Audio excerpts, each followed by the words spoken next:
بسم اللہ الرحمن الرحیم نحمدہ ونصلی ونسلم علی رسولہ الکریم۔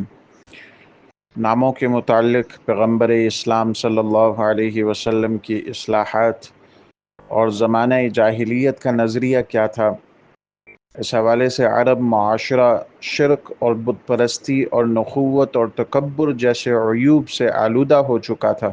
ان عیوب کا اثر ان کے ناموں پر بھی پڑ گیا تھا، چنانچہ وہ اپنے لیے یا تو ایسے نام رکھنا پسند کرتے تھے جن میں شرک اور بت پرستی کا معنی موجود ہوتا، یا ایسے نام اختیار کرتے تھے جن میں جرت، بہادری، تکبر اور غرور اور برائی کا معنی موجود ہوتا تھا۔ تاریخ کی کتابوں میں مذکور ہے کہ ایک مرتبہ ابو الرقیش اعرابی سے کسی نے پوچھا کہ کیا وجہ ہے کہ تم لوگ اپنی اولاد کے لیے کلب یعنی کتا اور ذئب یعنی بھیڑیا اس جیسے برے نام تجویز کرتے ہو، جبکہ اپنے غلاموں کے لیے مرزوق یعنی رزق دیا ہوا اور رباح یعنی نفع پانے والا اس جیسے عمدہ اور اچھے نام رکھتے ہو؟ تو ابو الرقیش اعرابی نے جواب میں کہا کہ بیٹوں کے نام دشمنوں کے لیے اور غلاموں کے نام اپنے لیے رکھتے ہیں، یعنی غلام تو اپنی خدمت اور فائدہ حاصل کرنے کے لیے رکھے جاتے ہیں، اس لیے ان کے یہ نام رکھے گئے،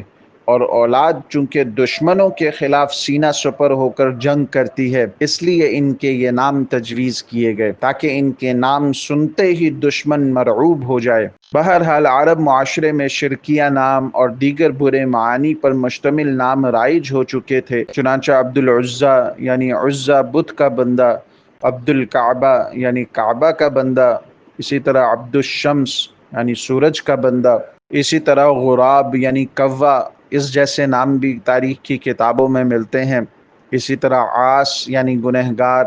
اس طرح کے برے نام ان میں عام ہو چکے تھے۔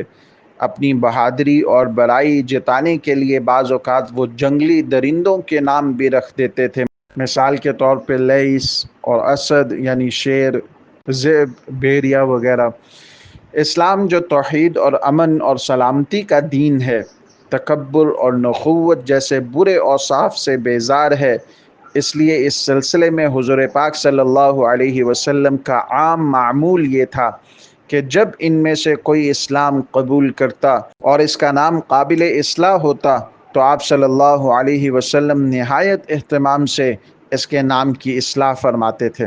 چنانچہ ام المومنین حضرت عائشہ صدیقہ رضی اللہ تعالیٰ عنہ فرماتی ہیں ان النبی صلی اللہ علیہ وسلم کان یغیر الاسم القبیح، یعنی حضور صلی اللہ علیہ وسلم برے ناموں کو اچھے ناموں سے بدل دیتے تھے۔ ایک مرتبہ آپ صلی اللہ علیہ وسلم کی خدمت میں ایک وفد حاضر ہوا۔ اس وفد میں ایک صاحب کا نام اسرم تھا۔ آپ نے اسی آدمی سے پوچھا تیرا نام کیا ہے؟ اس نے کہا اسرم۔ تو آپ صلی اللہ علیہ وسلم نے فرمایا نہیں بلکہ تم زرعہ ہو۔ اسرم کا معنی ہے کاٹنے والا، قطع تعلق کرنے والا، جو کہ ایک منفی اور غلط معنی ہے۔ زرعہ کا معنی کھیتی یا بیج کے ہیں، یعنی دوسروں کو نفع پہنچانے والا، جو ایک اچھا اور مثبت معنی ہے۔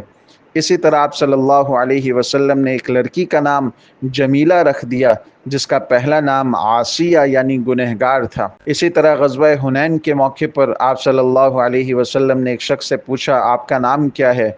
تو اس نے کہا غراب۔ غراب کوے کو کہتے ہیں۔ آپ صلی اللہ علیہ وسلم نے فرمایا آج سے تم غراب نہیں بلکہ مسلم ہو۔ اس جیسی اور بہت ساری مثالیں کتب احادیث میں ملتی ہیں جس سے صاف معلوم ہوتا ہے کہ آپ صلی اللہ علیہ وسلم کی نظر میں ناموں کی غیر معمولی اہمیت تھی۔ جو نام قابل اصلاح ہوتا آپ صلی اللہ علیہ وسلم نہایت اہتمام سے اس کی اصلاح فرماتے تھے۔